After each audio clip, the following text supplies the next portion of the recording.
Jadi kalau ada ayat di Quran, ada hadis Nabi dibuka dengan kata man, artinya Nabi ingin mengajak bicara pada setiap kita. Karena itu kata para ulama, posisikanlah sabda Nabi itu untuk kita sebagai pribadi. Apapun jabatannya, apapun statusnya, ini Nabi sedang bicara secara personal dengan kita.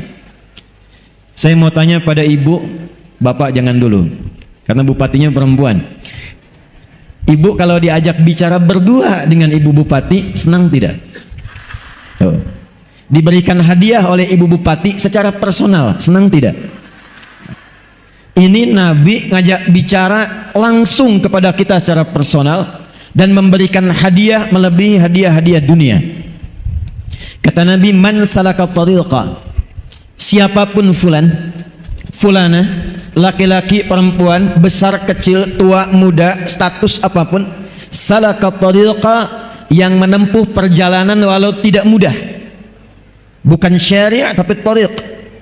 Tariq itu jalan yang tidak mudah, kadang berliku, kadang berlubang, kadang macet, kadang sampai ke tujuan tidak semudah apa yang dibayangkan. Itu tariq. Sifatnya disebut dengan tariqah. Karena itu orang ikut tariqah tidak mudah, ada perjuangannya. Jangan dikira datang ke tempat ini begitu mudah sampai, tidak. Pun demikian dengan kami, terbang dulu naik pesawat, ganti kendaraan, sampai dengan di sini. Anda pun yang datang ke sini belum tentu sampai dengan mudah. Mungkin ada yang menunggu dari sejak ba'da subuh, ada yang sudah siap-siap ingin dapat saf pertama, ada yang sudah pengen nyiapkan kamera dapat spot yang paling bagus buat konten. Banyak hal, tidak mudah. Nah, setiap perjuangan merangkat tapak kakinya itu dijamin langsung di lisan Nabi SAW. Sahhalallahu lahu tariqan ilal jannah. Kalau benar niatnya, kata Nabi, kalau benar tujuannya datang betul-betul untuk mendekat kepada Allah, menaati Rasulullah SAW, maka dijamin dengan syafaat Rasulullah saat di yaumil hisab, langkahnya akan diringankan langsung menuju surga Allah Subhanahu wa taala. Wa innal malaikata, dan sejak orang itu berangkat, kalau niatnya benar, betul-betul untuk mendekati Allah, berhijrah mendekat pada Rasulullah, itu malaikat diperintahkan oleh Allah langsung, bentangkan sayapmu, berikan ridha kepada para penuntut ilmu itu. Bentangan sayap malaikat inilah yang menghasilkan tiga hal. Satu, diperintahkan mengaminkan doa-doa yang dimohonkan oleh para penuntut ilmu. Karena itu jangan sepi dari doa. Sejak berangkat berdoa, di jalan berzikir, datang menunggu momennya berdoa. Itulah sebabnya di akhir ta'lim pun, akhir pengajian pun kita membiasakan berdoa, karena hadisnya sahih. Kapan lagi doa dinaungi malaikat? Kapan lagi doa langsung diaminkan malaikat? Majlis ilmu itu peluangnya tinggi. Yang kedua, la tad'u ajnihata haridan li talibil ilmi, makna kedua memohonkan ampunan kepada Allah. Ini yang menyebabkan satu ayat itu viral turun. Seorang pembunuh sudah membunuh puluhan orang, tiba kemudian ada sentuhan hidayah Allah dalam kalbunya. Allah itu begitu rahman dan lembut kepada hambanya. Walaupun dosa itu bergumul, tapi nyawa belum sampai ke kerongkongan, masih diberikan haknya untuk mendapatkan hidayah. Kenal Firaun? Kenal di mana? Kecil-kecil udah kenal Firaun. Cuma di Bangkalis ada anak kecil kenal Firaun tuh. Alhamdulillah. Artinya ngaji nih. Ngaji. Firaun tuh jahatnya luar biasa. Hobinya bunuh orang. Quran surah kedua ayat ke-49. Ngaku Tuhan, ana rabbukumul a'la. Orang sekarang paling keren ngaku nabi. Mudah-mudahan di Bengkalis tidak ada ya Bu ya. Jawa Barat itu ada satu kabupaten, AM dulu pemain bulu tangkis, ngaku nabi. Dibawa sama polisi kita tuh, ditanya, bagaimana bisa jadi nabi? Dia bilang, saya ke Bogor Pak, dapat wahyu. Orang ke Bogor dapat talas, dia dapat wahyu. Rekor paling tinggi di Jakarta pernah, ya, ada LE ngaku malaikat dan minta izin kepada gubernur pada masa itu untuk mendaratkan malaikat Jibril di Monas tuh. Pernah kejadian, ya, tangkap sama polisi kita tuh. Polisi kita luar biasa, jangankan teroris, malaikat tangkap tuh. Alhamdulillah, kita dukung yang demikian. Tapi Firaun ngaku Tuhan. hobi bunuh orang, ngaku Tuhan, kata-kata kasar. Itu yang menyebabkan Nabi Musa alaihi salam sebelum berangkat mohon kepada Allah supaya dilembutkan hatinya agar tidak tersinggung dengan kata-kata Firaun. Firaun itu kalau sudah berkata, dia jengkel, itu taruhannya nyawa. Anda kalau hidup zaman Firaun tidak suka rambutnya, itu bukan disuruh cukur, tolong pisahkan kepala dari badannya. Firaun. Karena itu Nabi Musa berdoa sebelum berangkat, Rabbi shrahli wa yassirli wahlul 'uqdatam min lisani yafqahu qawli. Tapi sebelum doa itu dilakukan, turun perintah Allah di surah Thaha ayat 43 sampai 44. Perhatikan, Fir'aunnya, catat ini. Fir'aunnya itu tidak menutup haknya untuk mendapatkan hidayah dari Allah. Dengan sifat rahmannya Allah langsung berfirman, idhhaba ila fir'auna innahu tagha faqula lahu qawlan layyina la'allahu yatadhakkaru aw yakhsha. Musa dan Harun nggak tanggung, dua nabi ditugaskan hanya untuk memberikan hak hidayah pada orang yang telah menyimpang. Pergilah kepada Fir'aun, dia sudah keluar dari kewenangan jabatannya. Izin bu, itu sebabnya nggak disebut namanya, tapi disebut dengan gelarnya. Ada rumus dalam tafsir, kalau di ayat Quran tidak disebutkan namanya secara langsung, tapi disebutkan gelar atau sifatnya, ini memberikan kesan bahwa peristiwa itu mungkin terjadi lagi di masa depan oleh orang-orang yang punya gelar-gelar serupa. Karena itulah datang hidayah untuk meluruskan supaya tidak terjadi di masa depan. Fir'aun dari kata faraoh, artinya raja yang punya kedudukan, yang memimpin. Maka pesan di ayat ini, hati-hati kalau sudah jadi pimpinan, jadi pemimpin, akan ada potensi-potensi godaan untuk keluar dari kewenangan-kewenangan. Kalau menemukan yang seperti itu, bukan dicela, bukan dihinakan, bukan direndahkan. Dahsyatnya Al-Quran mengajarkan, katakan dengan kelembutan. Faqula lahu qawlan layyina. Ingatkan itu raja dengan lembut, dengan halus. La'allahu yatadzakkaru aw yakhsha. Mungkin dengan kelembutan dan kehalusan itu dia sadar ada sesuatu yang dilakukan bukan pada tempatnya. Itulah Islam. Itulah Islam. Tapi yang mau saya katakan, Fir'aunnya masih dapat hidayah. Cuma sayang, dikasih tidak diambil. Itulah manusia. Nah, si pemuda ini membunuh puluhan orang, menghunjam hidayah dalam kalbunya, lalu dia memutuskan untuk mencari ketenangan, mendekat kepada Allah. Konsultasi pada seorang kiai, tuan guru pada masa itu. Maka disampaikan oleh tuan guru itu, yang bisa membimbing Anda bukan saya, tapi syekh di tempat fulan. Maka berangkatlah orang itu, diisi di perjalanan dengan memohon ampunan kepada Allah, menyesali dosa-dosanya. Baru di pertengahan dari jaraknya lebih sejengkal, belum sampai ke tujuan, tiba-tiba malaikat maut datang lebih cepat dari apa yang dia bayangkan. Maka wafatlah di perjalanan itu. Hanya modal istighfar untuk menuntut ilmu, istighfar untuk taubat, berada di pertengahan, jarak lebih sejengkal. Maka apa yang kemudian disampaikan oleh Allah, diperintahkan pada malaikat, taubatnya saya terima. Amalan sejengkal itulah amalan pertama yang dia lakukan setelah taubat, yang mengantarkan dia pada ridha dan jannahnya Allah subhanahu wa ta'ala.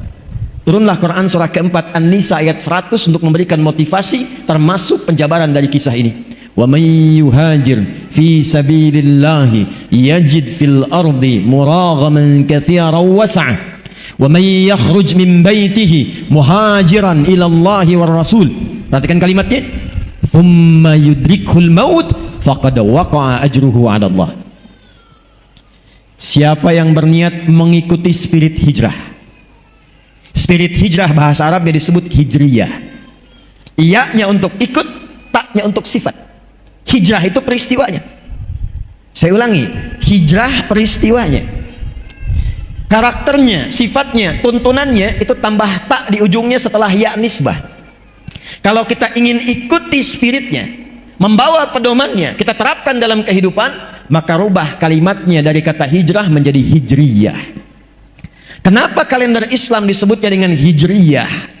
Untuk memberikan kesan kepada kita bahwa setiap hari, setiap pekan, setiap bulan, dan dievaluasi setiap perganti tahun, Usahakan orang-orang Islam itu selalu mengambil, belajar dan mempraktekkan spirit-spirit hijrah yang pernah diajarkan oleh Rasulullah sallallahu alaihi wasallam. Itu rahasianya kenapa disebut hijriyah. Jadi kalau mau lebih tepat kalimatnya 1445 hijriyah. Itu lebih tepatnya. Saya kembalikan terlebih dahulu, siapa yang mau belajar dari spirit hijrah ini dan dia mau menaati Allah dan Rasulnya, maka kata Allah, kalau masih ajal ada untuk berkehidupan, masih belum tiba wafatnya, akan dirubah keadaannya menjadi lebih baik, lebih makmur, dan lebih sejahtera dalam kehidupannya. Nanti saya berikan rahasia kenapa Nabi Muhammad diperintahkan hijrahnya dari Mekah ke Yathrib, bukan ke tempat lain. Dan itu pembuktian dari spirit hijrah. Tapi kalau ada yang berangkat sampai di sini, kemudian pulang ke rumah, belum sempat melihat hari esok, tiba meninggal dunia. Dengan niatnya saja, kata Allah, saking dahsyatnya kita berkumpul hari ini. Apalagi niat kita meneladani sifat hijrah, saking dahsyatnya. Kalau benar niatnya, betul tujuannya, dia wafat, diterima oleh Allah taubatnya, digugurkan dosanya, dan berpotensi dicatatkan amalannya untuk mengantarkan pada surganya Allah subhanahu wa ta'ala. Itu ayat Qur'annya. Nah sekarang kita masuk pada inti bahasannya, apa sajakah spirit-spirit hijrah itu? Bagaimana bisa kita terapkan minimal di wilayah Kabupaten Bengkalis ini dengan 11 kecamatan, 200.000 jiwa kurang lebih, potensi zakat malnya bisa 700 sampai 800 juta per bulan nih. Seperti apa kita kemas itu melalui spirit hijrah? Ini yang akan kita mulai pembahasannya di pagi hari ini insyaallah. Jadi yang tadi mukaddimah itu. Baik, saya mau tanya sebentar, Bu. Nabi hijrah dari Mekah kemana? Ya, salah. Kompak jawabannya, tapi salah. Pak, Nabi hijrah dari Mekah kemana? Yathrib. Ini yang benar. Jadi selama ini kita mendengarnya Nabi itu hijrah dari Mekah ke Madinah. Itu jadi setelah Nabi ada di sana.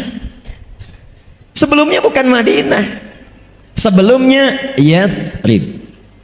Anak keturunan dari Nabi Nuh alaihissalam yang mengembara sampai di wilayah itu masih kosong, maka pada masa itu orang pertama yang menemukan tempat dinamai dengan nama orangnya. Sebabnya kita menemukan di Palestina ada wilayah Kanaan, ya. Kemudian di wilayah yang tadi disebutkan 400 km dari Mekah kita temukan nama Yathrib, termasuk keturunan Nabi Nuh alaihissalam. Nanti nasabnya sejajar dengan Nabi Muhammad yang juga keturunan Nabi Nuh alaihissalam. Dari jalurnya Nabi Ismail ke Nabi Ibrahim alaihissalam. Muhammad sallallahu alaihi wasallam bin Abdullah bin Abdul Muttalib bin Hashim bin Abdul Manaf bin Qusay bin Murrah bin Kilab bin Ka'ab bin Ghalib bin Fihr bin Lu'ay bin Malik bin Nadar bin Kinana bin Khuzaimah bin Mudrikah bin Ilyas bin Nizar bin Mudar bin Ma'ad bin Adnan bin Addi bin Adri bin Muqawwam bin Nagur bin Tarikh bin Ya'rub bin Yasjub bin Nabit bin Ismail alaihi salam bin Ibrahim bin Azar atau bin Nagur bin Abir bin Kinan bin Arfakhshad bin Sam bin Nuh alaihissalam. Ketemu di situ. Bin Mihlail bin Matusyala bin Kinan bin Anwas bin Thith bin Adam alaihissalam. Ayo coba ulangi. Ayo. Nah, Yathrib ini kemudian menemukan tempat itu, lalu berkumpullah orang-orang yang datang duluan itu, banyak yang datang dari Yaman awal-awal ke situ. Makanya Yaman kata Nabi itu punya karakteristik pada umumnya lembut karena daerah pegunungan dan banyak pertanian. Memberikan pengaruh secara psikologi, orangnya lembut, ramah. Terbawalah ke daerah Yathrib, ramah. Ada viral-viral di era setelah Nabi Musa alaihissalam akan ada Nabi terakhir orang hebat, orang ramah, orang lembut, orang toleran yang kelak akan mulai berdagang, datang pertamanya ke wilayah Yathrib juga dan kelak hijrah ke sana. Maka berbondong-bondonglah orang Yahudi pun datang ke wilayah itu. Salinglah kemudian berkumpul dan muncul sifat keyahudiannya. Dimonopoli ekonominya, pasar dikuasai, riba muncul, ketimpangan muncul. Maka yang terjadi apa? Maaf, tidak stabil ekonominya. Dua, konflik muncul, fitnah muncul, pertikaian muncul. Suku besar Aus dan Khazraj diadu domba, 600 tahun tidak selesai konfliknya. Jadi kalau di Aus, kecamatan Aus ini ada yang meninggal, di Khazraj pun harus ada yang wafat. Ekonomi tidak stabil, konflik sosial tinggi, kriminal banyak, sampai orang Arab menyimpulkan kalau Anda ingin lihat sejelek-jeleknya pasar setelah pasar yang di Irak itu, maka pasar yang paling jelek di wilayah Arab wilayahnya Yathrib. Nggak ideal. Tapi yang paling menarik, kenapa Nabi Muhammad SAW diperintahkan oleh Allah hijrahnya ke Yathrib? Padahal Taif sudah maju. Taif itu maju, buah-buahannya banyak, kotanya bagus. Tapi qadarullah begitu masuk Taif kok dilempari, jangan masuk sini. Itu ada hikmahnya. Itulah sebabnya ketika malaikat penjaga dua gunung turun mengatakan, ya Rasulullah, ya Muhammad sallallahu alaihi wasallam, mud yadaika ila sama' atau kama qala, angkat tanganmu ke langit, mohonkan pada Allah supaya aku mengangkat dua bukit ini untuk menghimpit semua orang Taif itu yang telah melemparimu. Kata Nabi, lah, jangan lakukan. Fa innahum qaumun la ya'lamun. Karena mereka cuma tahu masyarakat yang belum paham saja, belum tahu. Ini manhaj dari Nabi. Kalau ada orang belum tahu, jangan dicela. Tapi minimal didoakan, lantas diberitahu. Mungkin dengan doa itu dia menjadi tahu dan menjadi baik di kemudian hari. Maka kata Nabi, kalau insya Allah aku bermohon pada Allah, akan muncul di bumi Taif laki-lakinya, perempuannya, remajanya, anak kecilnya, yang mereka mengatakan asyhadu an la ilaha illallah wa asyhadu anna Muhammadar Rasulullah.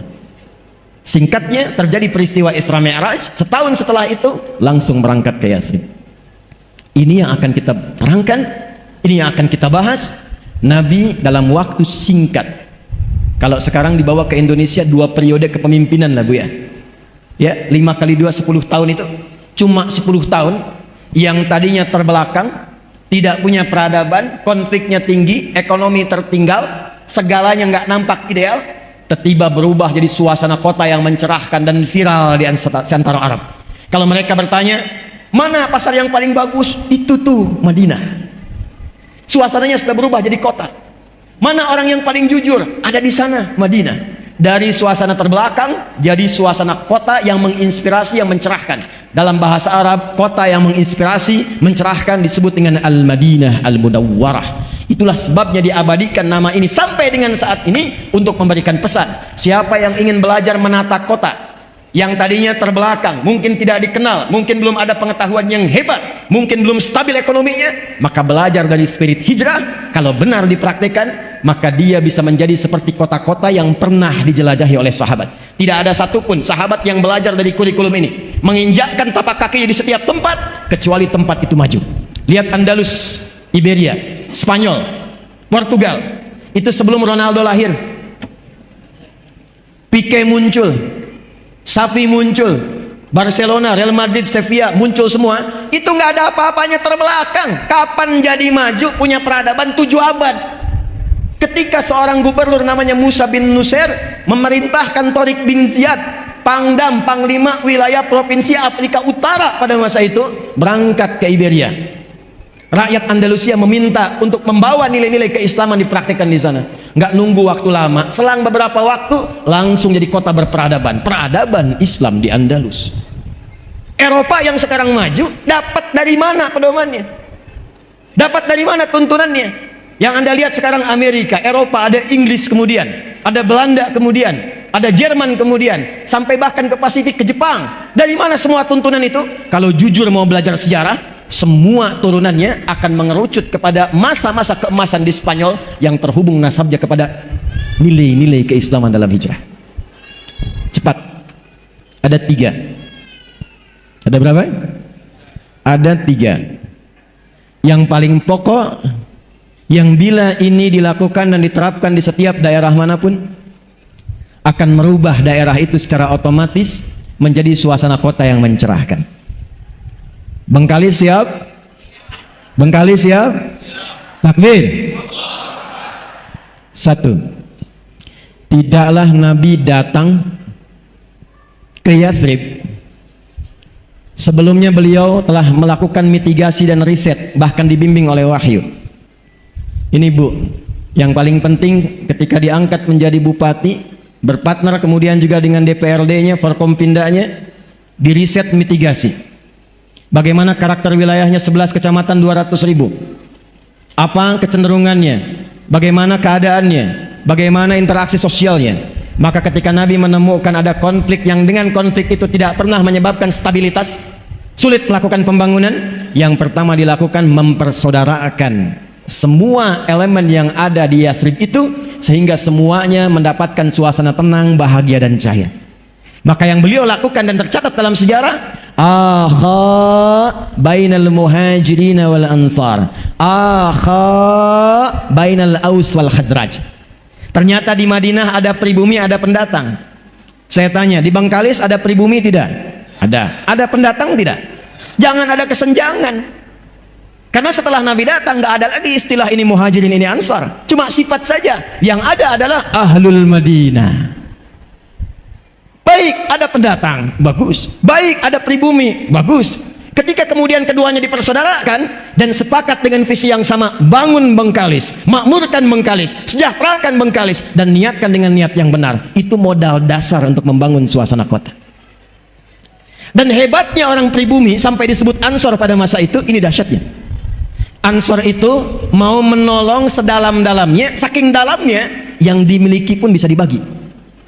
Yang dimiliki bisa dibagi. Nih Pak, tidak ada sahabat Nabi dari Mekah datang kehausan kecuali dijemput oleh orang yang bawa minuman. Ada orang lapar dijemputnya oleh orang yang bawa makanan. Yang dahsyat apa? Ini saya mau cerita sedikit saja. Ibu pernah dengar namanya Abdurrahman bin Auf?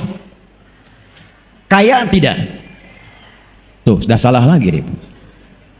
Saya tanya di antum yang ikhwan, Abdurrahman bin Auf itu kaya tidak? Tidak. Tidak.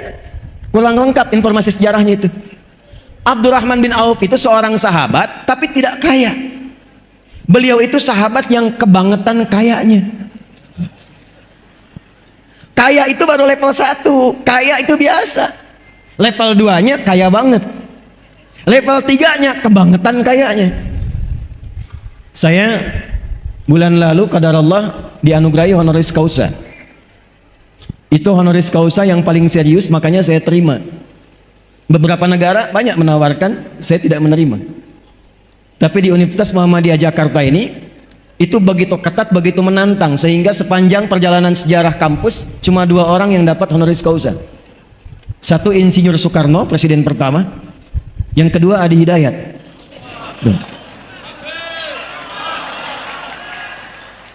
Dan itu 2 tahun. 2 tahun. Mesti dilihat kualifikasinya, mesti bikin karya ilmiah. Karya ilmiahnya diuji oleh semua profesor yang ada di situ. Di antara riset yang saya lakukan adalah bagaimana mentransformasikan pendidikan, menjadikan pendidikan itu bisa membangun peradaban dan kemanusiaan. Salah satu inti risetnya meriset tentang perubahan orang Islam sebelum hijrah dengan setelah hijrah.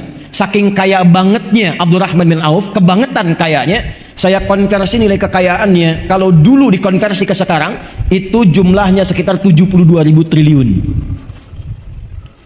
Elon Musk itu baru turun hartanya dari 3.000 jadi 2.800. Jeff Bezos cuma 1.800. Orang paling kaya sekarang 3.000 triliun. Abdurrahman bin Auf 72.000 triliun. Kebangetan gak tuh? Utsman bin Affan itu hampir 50.000 triliun. Bahkan di antara asetnya masih ada sekarang setelah 15 abad. Anda kalau nanti umrah atau haji ke Madinah, saya doakan yang belum berangkat insya Allah berangkat ya. Ya, tidak cukup dengan amin, nabung ya. Nabung. Nanti ke Madinah itu ada hotel. Hotelnya namanya Wakaf Utsman bin Affan. Punya hotel setelah 15 abad, orangnya nggak ada. Investasinya cuma beli sumur plus beberapa kebun, diwakafkan karena dulu dimonopoli Yahudi. Sekarang oleh pemerintah Saudi dialihfungsikan jadi hotel, hasilnya disimpan di tabungan atas nama Utsman bin Affan, disedekahkan untuk umat Islam seluruh dunia. Orangnya nggak ada, punya tabungan di Bank Saudi. Ini orangnya ada, belum tentu punya tabungan. Gimana bisa begitu? Kebangetan nggak tuh? Kebangetan. Jadi kalau ada orang kaya, baru kaya. Ya. OKB orang kaya, baru. OBK orang baru kayanya. Kaget jadinya. Ya. Itu belum ada apa-apanya. Jalan-jalan pakai emas 2 kilo misalnya kan, itu belum apa-apa bu, dicek imitasi. Pakai mobil kayak yang bagus, Lamborghini, dicek minjem, ya cuman endorse. Itu belum masuk levelnya, yang dulu kayak beneran. Tapi kapan itu terjadi? Ternyata setelah hijrah. Setelah hijrah. Nah yang ingin saya ceritakan, itu beliau itu saat memilih hijrah, nggak mudah. Orang Quraisy mengatakan, lihat kalimatnya, kalau engkau ingin berangkat hijrah ke tempat yang Muhammad tuju, silahkan berangkat. Kami nggak akan ganggu, nggak akan persekusi, bahasa sekarang ya, nggak akan eksekusi. Cuma harta yang ada di kamu sekarang, kami rampas. Silahkan berangkat dengan pakaian yang melekat di badan saja. Orang Quraisy ingin menunjukkan pada masyarakat, kalau hijrah itu jatuh fakir, hijrah itu terhina. Hijrah itu tidak akan pernah sukses. 400 km kurang lebih harus ditempuh dari Mekah ke Yathrib. Jalan kaki, jangan harap ada kendaraan seperti sekarang. Belum tentu selamat. Saya tanya bapak dah. Bapak kalau disampaikan, pilih mana? Hijrah berangkat dari sini, misal harus jalan ke Bekasi, atau tinggal di sini di Kecamatan Mandau dengan segala fasilitas yang luar biasa, mobil mewah, rumah megah, harta banyak, atau tinggalkan semua itu untuk mendapatkan hidayah Allah, pakai pakaian melekat di badan saja ke Bekasi. Pilih tinggal atau berangkat? Jawabnya pelan banget, tinggal.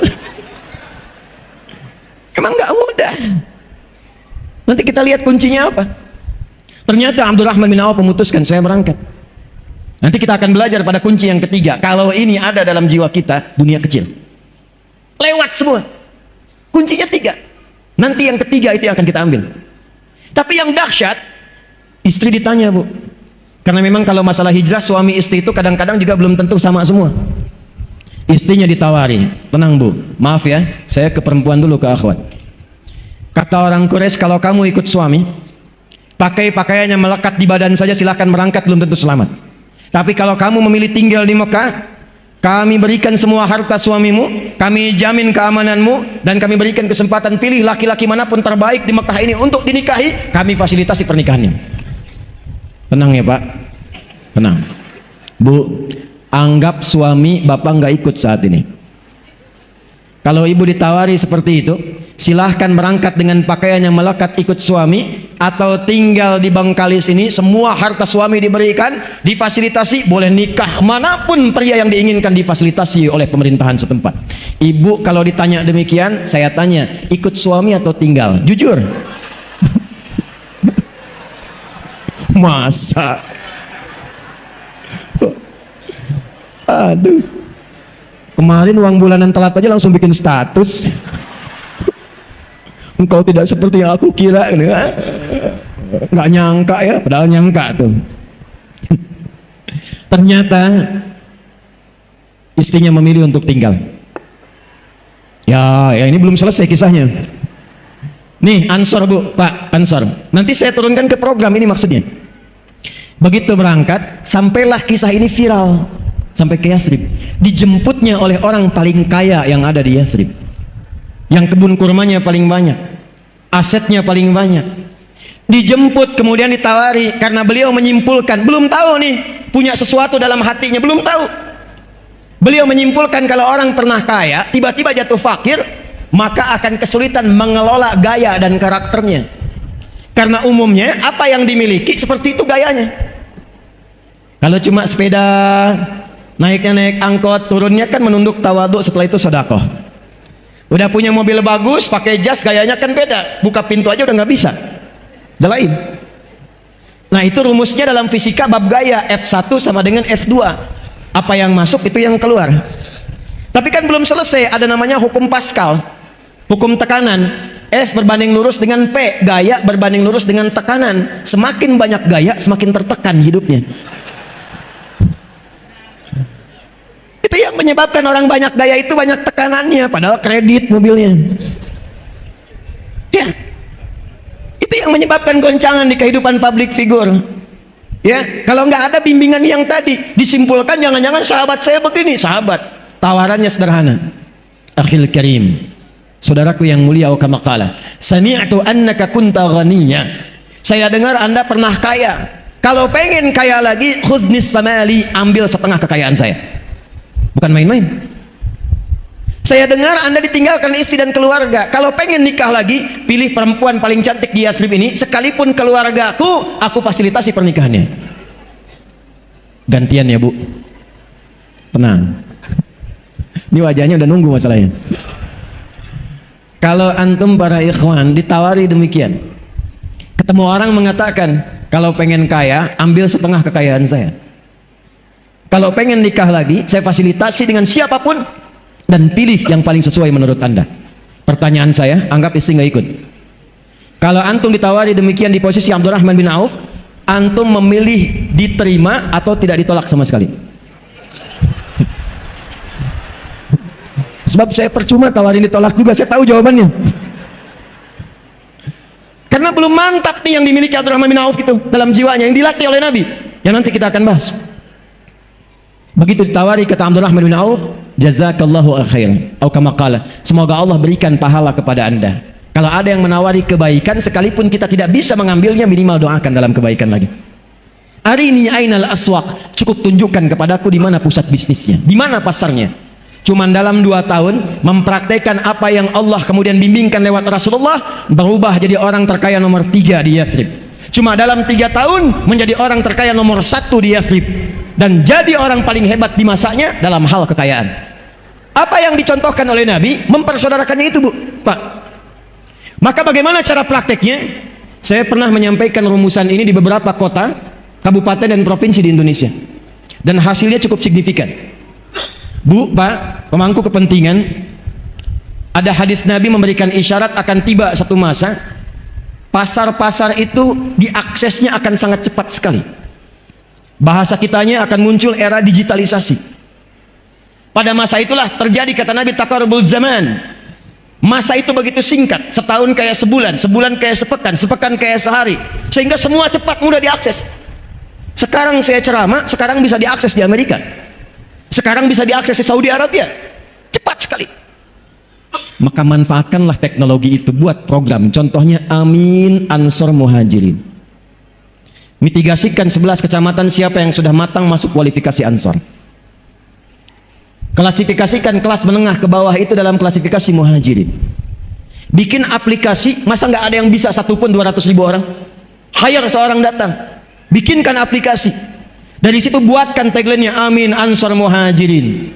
Masukkan ke aplikasinya, jadikan kemudian persaudaraan setiap kecamatan itu. Kalau ada satu desa membutuhkan sesuatu, tinggal masukkan aplikasi. Di sini butuh pengeboran air. Siapa dari kalangan Ansor yang kira-kira ingin terlibat di dalamnya? Itu tanpa harus menggunakan anggaran belanja daerahnya. Setiap orang bisa tergerak untuk membantunya. Karena semua manusia punya fitrah. Jadi kalau satu butuh kompor, tidak harus minta bupati. Begitu viral, muncul, akan datang yang lain. Saya bagian kompornya. Yang satu mengatakan, saya bagian berasnya. Itu rumahnya akan rubuh. Kita ingin punya gerakan untuk perbaikan rumah. Viral kan, sebengkalis muncul. Jadi, Ansor Muhajirin. Kalau semua ini dipersaudarakan dan dilatih dalam sholat berjamaah, dilatih dalam sholat berjamaah, demi Allah saya katakan, kuat safnya itu. Itulah hijriyah. Jadi satu Al-Muharram itu bukan datang, ngundang penceramah kadang-kadang yang kondang, ceramah, dengar, pulang, bukan sekedar itu. Begitu banyak yang dikeluarkan, persiapan, kadang anggaran, kadang biaya, kadang pikiran. Kalau kita nggak dapat apa-apa, rugi. Pulang dari sini siap bersaudara? Awas jangan sampai sholat tapi nggak kenal siapa yang ada di sampingnya. Itu nggak diinginkan. Makanya disebut jamaah. Jamaah. Nggak, jamaah itu apa? Jamaah itu sifatnya disebut al-jumu'ah. Akar katanya al-jam'u. Al-jam'u itu duduk, kenal antar yang duduk, saling memperhatikan di antara yang duduk. Itulah al-jam'u. Kumpulannya disebut jamaah. Makanya nggak ada di zaman Nabi orang datang ke masjid dengan jamaah, sholat jamaah, mengaji jamaah, itu kecuali kenal siapa yang datang, tahu kebutuhannya. Nggak ada orang ke masjid kehausan, ketika pulang itu selesai dahaganya. Nggak ada orang lapar masuk masjid, ketika pulang selesai urusan dapurnya. Itulah jamaah. Saya membayangkan kalau ada dalam satu masjid setiap pekan bahkan Jumatan, setiap hari bahkan kemudian merangkat. Di situ ada dokter, di situ ada jamaah yang lain. Ketika ada satu pasien merasakan sakit atau di antara keluarganya nggak sanggup ke rumah sakit, bertemu dengan dokter, konsultasi, diberikan resep saat itu juga. Selesai. Ada orang nggak punya pekerjaan, datang kemudian orang yang Allah berikan amanah kepadanya kelebihan dari usahanya, konsultasi, diberikan jalan untuk mendapatkan lapangan pekerjaan. Itulah jemaah. Itulah sebabnya setelah dipersaudarakan, Nabi menerapkan hukum kedua, bangun tempat persatuan yang bernama masjid. Apa namanya? Maka disinilah perannya datang. DMI, MUI, Basnas, datang semuanya buat mitigasi. Jangan sekedar jadikan masjid hanya untuk tempat sholat saja. Zaman Nabi, masjid tempat solusi, tempat bersatu, tempat ta'aruf, kenal, jadi tahu siapa yang hadir di sampingnya. Jangan sampai jamaah tapi nggak kenal siapa yang di sampingnya, nggak tahu siapa yang datang, nggak kenal tetangganya. Itu bukan jamaah namanya. Itulah Islam. Itulah Islam. Dan dahsyatnya setelah itu muncul yang ketiga. Ini akan saya percepat. Nabi perhatikan bagaimana caranya supaya masyarakat tidak gelisah urusan dapur. Alladzi at'amahum min ju'. Rakyat itu semangat membangun, kompak dengan pemerintahannya. Kalau urusan dapurnya terpenuhi, gimana caranya ekonominya stabil? Maka Nabi stabilkan urusan ekonomi dan pasarnya. Disepakati bikin piagam Madinah, harga sekian, diviralkan. Hei, kalau yang butuh gandum, tutu yang itu saja. Kalau yang butuh pakaian, itu orangnya yang gitu. Kalau mau kurma, ini pasar kurma seperti ini. Harganya kemudian stabil. Jadi pasarnya hidup. Nggak ada orang Madinah belanjanya ke Mekah, nggak ada orang Madinah belanjanya urusan pokok yang di dalam harus ke Syam. Yang nggak ada di Madinah baru keluar dari situ. Tapi UMKM-nya diberdayakan di lingkungan Yathrib yang kelak menjadi Madinah itu. Maka yang ketiga, ibu cek bu, berapa banyak UMKM di kecamatan, semua kecamatan wilayah Bengkalis itu. Siapa saja kemudian yang punya profesi-profesi A, yang jualan beras berapa, yang bertani berapa orang, yang berternak berapa orang, yang di sayuran mana lokasinya. Maka fasilitasi sekarang eranya era digital. Aplikasi yang tadi masukkanlah kemudian usaha UMKM di dalamnya. Jadi masyarakat tahu kalau pesan beras, oh ini di kecamatan Mando ada berasnya, belanjanya di situ. Siapa yang ngantarkan? Bikin program namanya Ojek Soleh. Yang pakai Gojek berikan aplikasi lokal, itu yang ngantarkan. Biaya dari mana? ASN tiap bulan belanjanya lewat situ. Konfirmasikan lewat Basnas. Masukkan ke dalam masjid, kotak infaknya pakai, modalnya nol, nggak pakai APBD. Saya bukan sekedar teori, kami sudah praktekkan di Bekasi. Kita bikin program Ojek Soleh, di mana absensinya di masjid pakai fingerprint. Ojek Soleh pakai fingerprint, klik bunyi. Kalau bukan bagian dari Ojek Soleh, klik. Saya ustadz, saya kiai, saya cek, klik. Silahkan coba lagi. Tukang ojek klik masuk. Kapan absensinya dimulai? Subuh. Jamaah konsisten sebulan aman urusan sembako, nggak perlu pikirin di rumah. Sudah dikalkulasikan dari zisnya, zakat, infak, sedekah. Berapa banyak orangnya? Ini bagiannya. Hasil yang didapatkan 70% ambil, 30% tabung. Dibantu progresnya. Dikumpulkan, support yang lain lagi. Kalau yang lain sudah bagus, jadikan beasiswa, berikan tabungan umrah. Tukang ojek yang tadinya ngojek, kebutuhannya terpenuhi, bisa umrah, bisa beasiswa anaknya. Itu spirit hijrah. Dan itulah perubahan yang kita siapkan saat Muharram ini. Kalau bisa kita siapkan demikian, akur tempatnya, demi Allah saya katakan, apa yang terjadi di tempat lain, kegelisahan-kegelisahan, maaf, coba cek berita tiap hari sekarang. Tiap hari kumpulkan, bandingkan setiap portal berita, demi Allah saya yakin 85% isinya kriminal semua. Tanya sama teman-teman polisi kita tuh, tentara kita. Saya kalau buka berita, yang terlihat pertama kali korupsi, pencurian, penjamretan, pembegalan, zina, perkosaan, puncaknya pembunuhan. Ini nggak pernah terjadi. Yang dahsyat itu, yang tadinya jahiliyah, semua khatam perbuatan tadi, khatam, zina semua jenisnya khatam. Mabuk paling amatir 5 kali dalam sehari, paling amatir. Pembunuhan hampir tiap hari. Tapi setelah peristiwa hijrah, semua aman, damai, tentram, tingkat kriminalitas nyaris 0, sekian persen saja. Selesai. Maka berubahlah kemudian kota Bengkalis ini menjadi Al-Madinah Al-Munawwarah. Paham? Baik. Bagian penutup di prakteknya. Saya mau tanya, apakah semua yang di Bengkalis ini muslim saja? Tidak. Ada non-muslimnya? Apa semua yang tinggal di Madinah itu hanya semuanya muslim? Tidak. Ada Yahudinya? Ada. Ada non-muslimnya? Kok bisa kompak? Kok bisa rukun? Kok bisa maju? Di antara faktornya, Nabi menanamkan nilai-nilai toleransi yang luar biasa yang langsung dicontohkan oleh umat Islamnya. Apa di antara prakteknya? Yuk kita lihat contohnya. Saya berikan 2 saja. Ibu ada yang suka masak, Bu? Ada yang suka masak? Alhamdulillah. Lihat, masih ingat hadis Nabi ini? Jika Anda masak makanan, baunya sampai ke tetangga, maka bagilah makanan itu walaupun ibu hafal hanya kuahnya. Jadi ibulah yang masak opor, ibu makan ayamnya, ibu bagi kuahnya ke tetangga, gitu kan? Saat ibu bagi, tetangga, kenapa cuma kuahnya, Bu? Hadis Nabi. Gitu ya. Itu maksudnya, kalaupun ada bumbu-bumbu yang kadang orang salah paham karena mencium bau tak sesuai masakannya. Sekarang ada bumbu rendang yang dimasak tempe, bumbu opor yang dimasak singkong. Supaya tak salah paham, kirimkan keadaannya supaya dia mengerti apa yang dimasak itu. Tapi saat dikirimkan itu, apakah Nabi mengatakan kalau tetangga Anda orang Islam saja? Tidak. Betapa banyak non-muslim dikirimkan. Allahu Akbar. Dan yang paling indah itu ketika diberikan, bertanya, Anda baik sekali. Perhatikan jawabannya. Bukan, Allah yang memerintahkan saya untuk berbagi. Kenal Allah.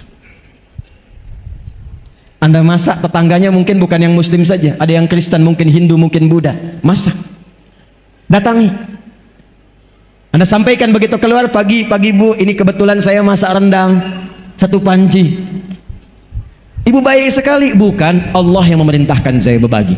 Maka selama hidup dia kenal kalimat Allah dari lisan ibu. Besoknya dia kembalikan panci, Bu, yakin saya dia sudah bisa mengucapkan Assalamualaikum. Tuh. Ibu keluar, Waalaikumsalam. Ibu mau mengembalikan panci? Iya. Sekaligus nanya, kira-kira hari ini Allah perintahkan berbagi lagi enggak? Antum pernah dengar hadis tentang tanaman? Kalau Anda punya tanaman, buahnya kemudian ya merayap ke wilayah tetangga, maka hakun mustarak, buahnya milik bersama. Pertanyaan saya, dipraktekkan enggak? Hah? Punya mangga, bagian buahnya itu sebagian ke tetangga. Itu hak Anda dan hak tetangga. Kalaupun dia non muslim, datangi, sampaikan, ketuk pintunya. Saya mau ngasih tahu, apa Pak? Itu ada buah mangga. Oh iya, punya Bapak kan? Betul, saya yang punya pohonnya. Tapi buahnya itu kebagian wilayah pekarangan Anda. Daunnya jatuh ke tempat Anda. Anda yang melihat matangnya. Jangan sampai Anda membersihkan daunnya, kami yang matan buahnya. Itu adalah hak kita bersama. Kalau ingin ambil, ambil. Jangan pernah bertanya pada saya, karena itu hak Bapak dan Ibu juga. Dia tanya, dari mana ketentuan itu? Allah yang memerintahkan kami berbagi. Kenal Allah. Nikmat. Tapi kadang dia nggak tahu kalau tumbuhan beda dengan hewan. Besoknya ayam Bapak main ke pekarangan dia.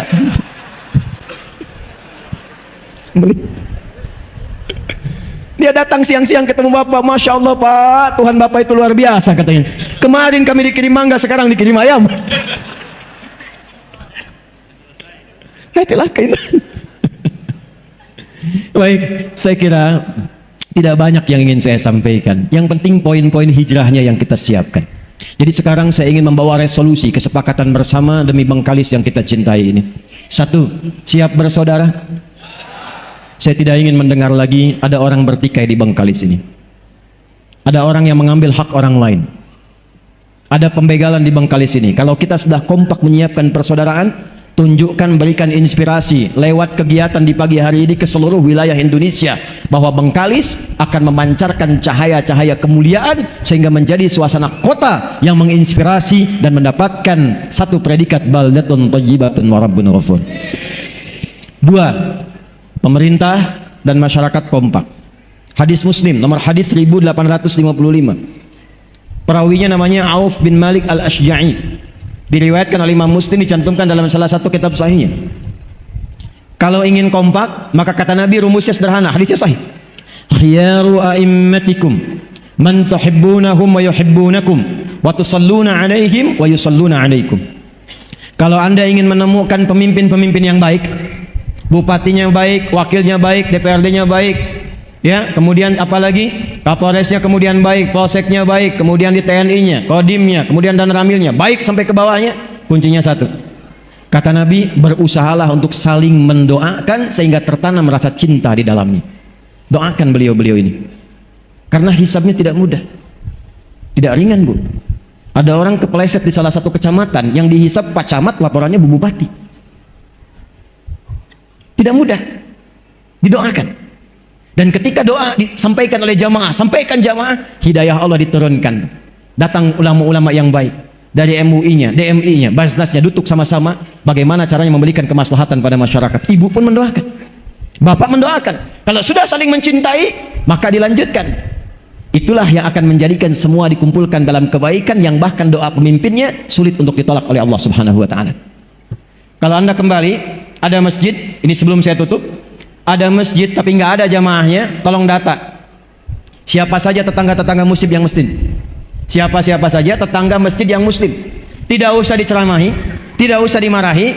Sabtu habis subuhan, sebelumnya beli buah, jangan banyak-banyak, 5 aja, masukin kresek plastik. Habis subuh, jamaahnya tengok ke rumahnya, datangi, Assalamualaikum Pak. Salam, sehat Bapak? Sehat. Kami kira sakit Pak, tadi nggak kelihatan di masjid, ini kami bawakan buah. Itu insya Allah zuhur dia ke masjid duluan sebelum Anda datang. Penuh. Setelah itu kerjasama, kuatkan ukhuwah, seimbangkan pasar, kompak kita praktekkan. Semoga menjadikan Bengkalis ini insya Allah sebagai kabupaten menuju kota yang dirahmati oleh Allah Subhanahu wa taala. Alhamdulillah, saya kira itu yang bisa disampaikan, yang menjadikan kita menutup dengan doa di kesempatan siang hari ini. Mudah-mudahan semua yang datang dirahmati oleh Allah Subhanahu wa taala, diridhai, disehatkan, dikuatkan, dan diberkahi kota ini dalam kebaikan. Allahumma taqabbal minna innaka antas sami'un alim wa tub 'alaina innaka antat tawwabur rahim. Nahmaduka hamdan kama 'allamtana an nahmadak wa nashkuruka syukran kama 'allamtana an nashkurak, antal muqaddim wa antal muakhir biyadikal khair.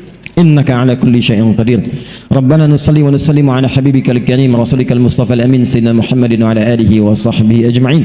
ربنا لا تدع لنا في مقامنا هذا ذنبا إلا غفرته. Ya Allah, kalau ada pendosa hadir di sekitaran masjid ini, di dalam majlis ini, jangan biarkan ia pulang sebelum Kau ampuni seluruh dosa-dosanya. Wala hamman illa farajtah. Jika ada di antara kami yang tengah hadir dengan kegelisahan, jangan biarkan ia pulang kecuali Engkau telah tenangkan keadaan hatinya. Allahumma wala asiran illa yassartah. Ya Allah, Engkau maha mengetahui, boleh jadi ada satu di antara kami yang datang membawa kesulitan di pekerjaannya, di rumah tangganya. Mohon jangan biarkan ia pulang kecuali Engkau telah angkat dan hilangkan seluruh kesulitannya. Wala maridan illa syafaitah. Jika ada di antara kami yang Engkau uji dengan penyakit seberat apapun, maka mohon angkat dan sembuhkan penyakitnya. Allahumma barik ya Allah hadhil muhafadzah baldatan tayyibatan wa tardaha, hadhil baladiyah ya arhamar rahimin kama tuhibbuha wa tardah. Ya Allah, mohon berkahi kota Bengkalis ini, kabupaten ini ya Allah, dengan seluruh penduduknya, para pemimpinnya. Berikan keberkahan yang sempurna yang mendekatkan masyarakat ini kepadamu dengan kedekatan terbaik ya arhamar rahimin.